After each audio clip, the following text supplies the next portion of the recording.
पिशाची निशान देने के लिए शार्दुल ने शिजा को हल्का सा धक्का देकर बिस्तर पर बैठा दिया और उसे लेट जाने को कहा। शिजा ने ऐसा ही किया। शिजा का दिल उसके सीने में जोर से धड़क रहा था। उसे डर था कि कहीं वो शार्दुल का भोजन न बनने जा रही हो, और इस होने वाले दर्द से उसके मर जाने की उम्मीद शिजा को लग रही थी। तुम इतनी डरी हुई क्यों हो? क्या बहुत दर्द होगा? शिजा को याद आया कि बग्घी में जब शार्दुल ने उसका हाथ काटा था और उसके नुकीले पिशाची दांत शिजा की हथेली में गड़े थे तो कितना दर्द हुआ था। शार्दुल ने उसे कहा कि दर्द भी खुशी में बदल सकता है, और उसके पास झुकते हुए शार्दुल ने अपना एक हाथ शिजा के सिर के बगल में रख दिया। शिजा ने घबराहट से अपनी राय व्यक्त करते हुए उससे कहा, दर्द में खुशी महसूस करने वाला व्यक्ति वही होगा जिसे खुद को पीड़ित करने में मजा आता हो। शार्दुल ने देखा कि वो कितनी घबराई हुई थी। यदि तुमने इसका अनुभव नहीं किया है तो तुमने कुछ भी अनुभव नहीं किया है। वास्तव में शिजा बहुत अनाड़ी थी। विपरीत लिंग की अगर बात की जाए तो उसे कोई किसी के साथ रिश्ते या नजदीकी का कोई अनुभव नहीं था, ना ही उसे इसके बारे में कोई जानकारी थी।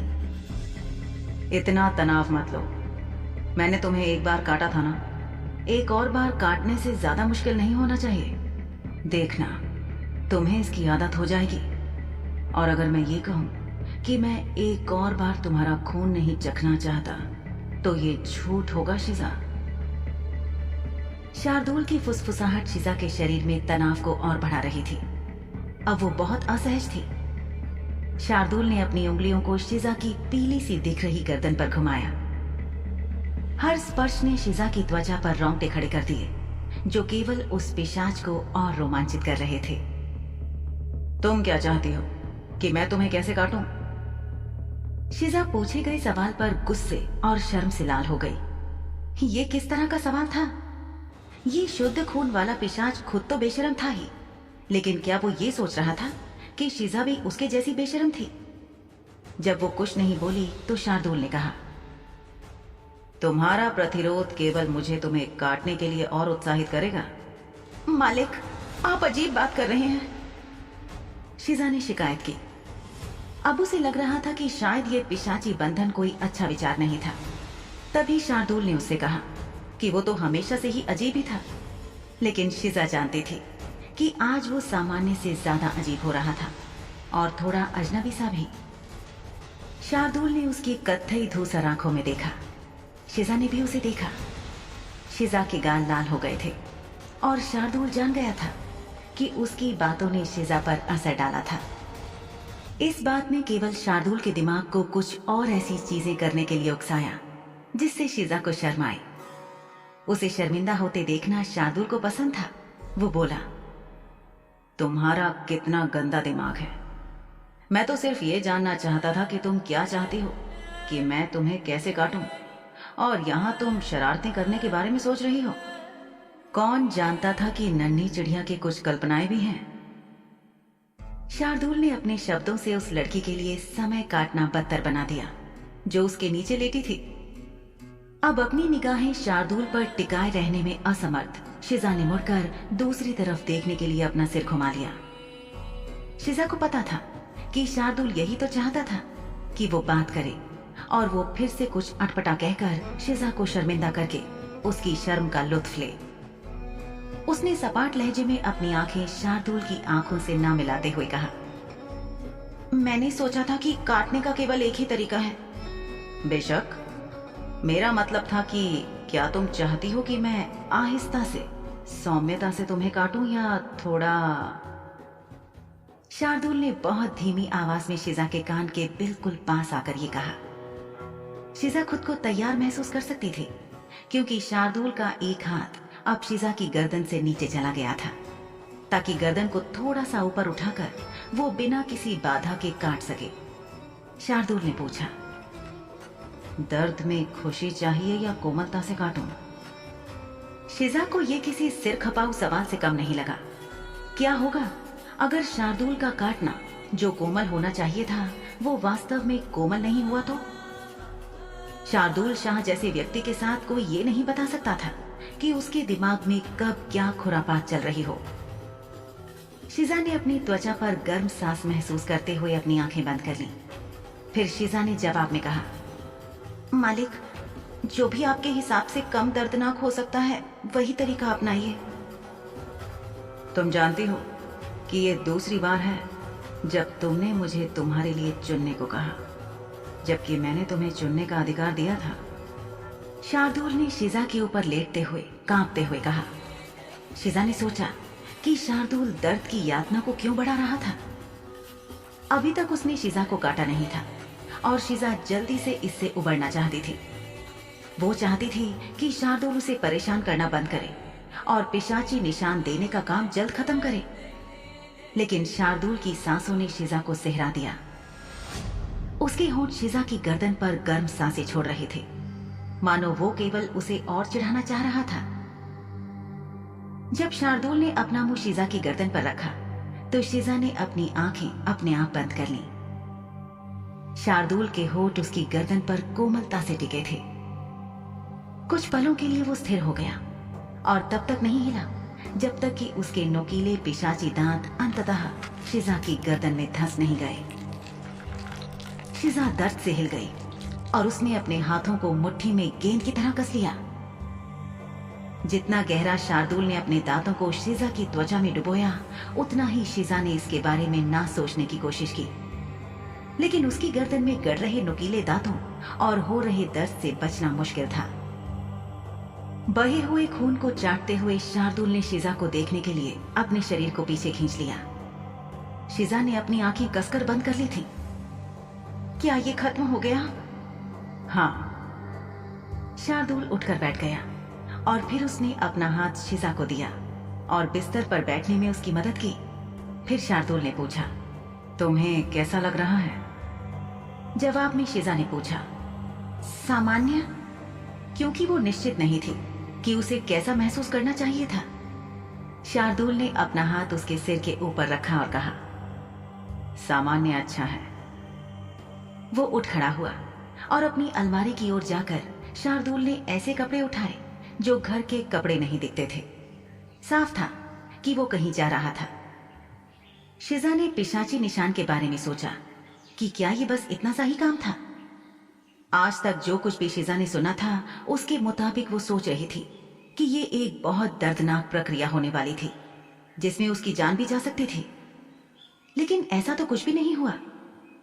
फिर उसने शार्दुल की तैयारी देख उत्सुकता से पूछा, आप कहीं बाहर जा रहे हैं क्या मालिक? हाँ, मुझे गुप्त समाज द्वारा आमंत्रित किया गया है। शार्दुल हंस पड़ा। फिर उसने शिजा को बताया कि जहां वो जा रहा था वहां शिजा की जरूरत नहीं पड़ने वाली थी, इसलिए वो उसे घर पर अपनी बड़ी बहन अवंतिका के काबिल हाथों में छोड़कर जाने वाला था। मैंने अवंतिका दीदी से 2 दिन पहले कुछ बातों के बारे में बात की थी। और वो क्या है? तुम्हारे लिए थोड़ी और शिक्षा। अवंतिका एक समय पर किसी को भी पढ़ाने के लिए मरी जा रही थी और एक गवर्नेंस बनना चाहती थी। लेकिन हमारे परिवार के मानक इस घर की महिलाओं को किसी ऐसे व्यक्ति को पढ़ाने की इजाजत नहीं देते जो उनसे सामाजिक स्तर में कम है। लेकिन चिंता ना करो, अवंतिका एक शानदार शिक्षिका है। तुम्हें कुछ मूल बातें सीखनी है।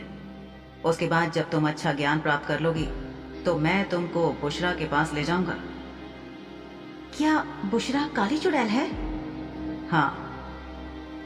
पूरे क्षेत्र में, जिसमें श्यामला भी शामिल था, मौसम मुश्किल से बदला था। सर्दियों के बढ़ने के साथ वातावरण पिछले दिनों की तुलना में ठंडा हो गया था, जिससे बहुत से लोग अधिक से अधिक लकड़ियों को इकट्ठा करने लगे ताकि रात के समय घरों में उन्हें जलाया जा सके। 2 मोमबत्तियां जो मेज पर रखी थी, उनको देखती शिजा मेज के पास बैठी थी। कमरे में रोशनी के लिए बाकी मोमबत्तियां रोशन की जा चुकी थी। देर रात हो चुकी थी। घड़ी 11 के करीब बजा रही थी। वो कमरे के सन्नाटे को भरने वाले घड़ी के टिक टिक के शोर को हर सेकंड के साथ सुन सकती थी। अवंतिका, जो शिजा को अभ्यास के लिए काम देकर बारजे पर खड़ी थी, उसने पूछा, क्या तुमने इसे पढ़ लिया शिजा? जी अवंतिका मालकिन। अवंतिका शिजा को श्यामला और कालका की मूल भाषा सीखने में और उपयोग करने में मदद कर रही थी। क्योंकि दोनों भाषाएं लगभग समान थी। शार्दुल ने अवंतिका को इस बारे में कोई ठोस जानकारी नहीं दी थी कि वो शिजा को ये क्यों सिखा रहा था। इसके पीछे एक साधारण कारण था जो कोई जानता नहीं था कि शिजा एक सफेद चुड़ैल थी। हालांकि बहुत से लोग बात नहीं जानते थे, लेकिन दोनों काले और सफेद चुड़ैल उत्तर की भूमि से संबंधित थे और कालका में उनकी जड़ें थीं। भाषा को लिखने की उनकी अपनी लिपि होती थी जिसे हर कोई नहीं जानता था। अवंतिका शाह परिवार की सबसे बड़ी बच्ची होने के कारण ये भाषा और कुछ और चीजें भी सीख पाई थी जिनका सोहनी को अवसर नहीं मिला। इसकी वजह यह थी कि जब सोहनी की मां को पता चला कि बच्चों की गवर्नेंस एक सफेद चुड़ैल थी तो मलका जान ने उसे मार डाला था। शिजा नाटकीय आलेख को आसानी से पढ़ने में सक्षम थी क्योंकि वो कई बार अपने साथी कलाकारों से पूछ लेती थी कि किसी शब्द का क्या अर्थ है और फिर उस आलेख को कई कई बार दोहराती थी।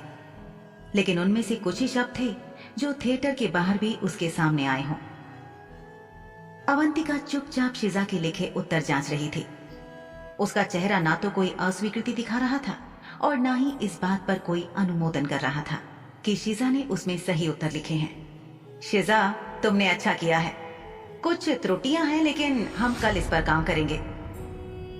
आज की कक्षा के लिए धन्यवाद अवंतिका मालकिन।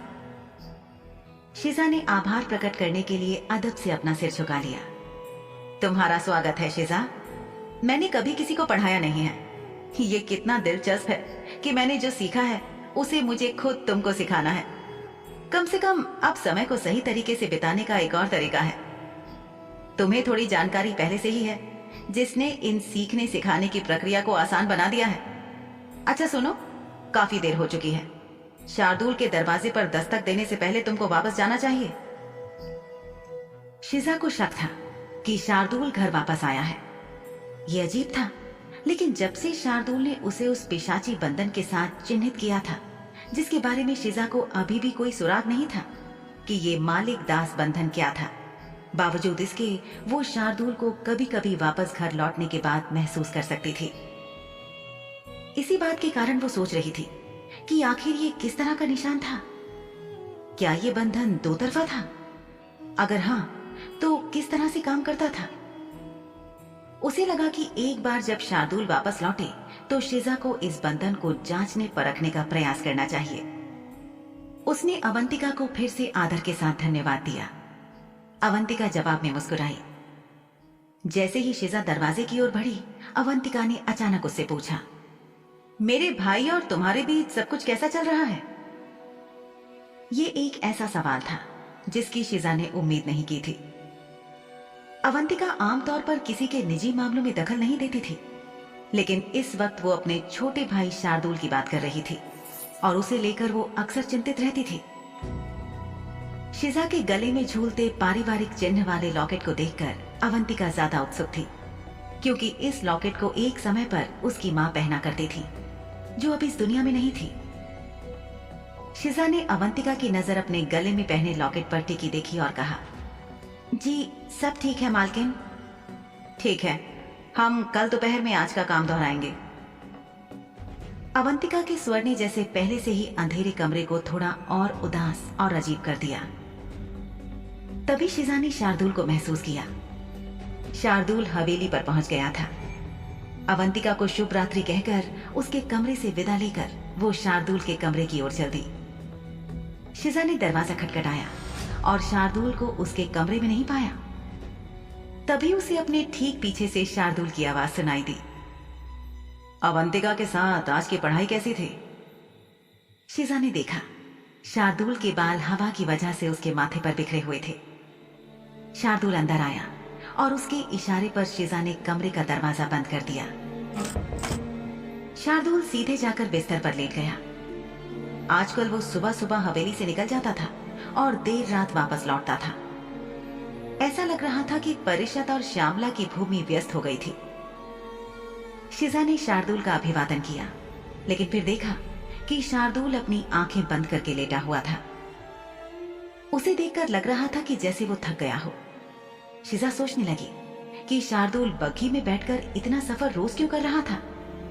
वो अभी भी कमजोर महसूस कर रहा था और शिजा को नहीं पता था कि उसे कितना खून चाहिए होगा। पिछली बार 2 प्याली खून की चाय पीने के बाद शार्दुल ने 4 प्यालियां खून की चाय की और मंगवाई थी। ये उस गुप्त आमंत्रण वाली महफिल में जाने से पहले की बात थी। शिजा ने पूछा, आपका काम कैसा रहा? बहुत कष्टप्रद। पास के एक गांव में कई मौतें हुई हैं। कितनी? पूरा गांव। क्या? पूरा गांव? हाँ, चुड़ैलों का एक समूह है जो पूरे के पूरे गांव को निशाना बना रहा है। वो मनुष्यों को ऊर्जा स्रोत के रूप में उपयोग करने के लिए कुछ ऐसा कर रहे हैं जिसके बारे में परिषद को अभी तक पता नहीं चला है। उन्होंने वहां एक व्यक्ति को मार डाला। इसे हत्या नहीं, नरसंहार कहा जाता है।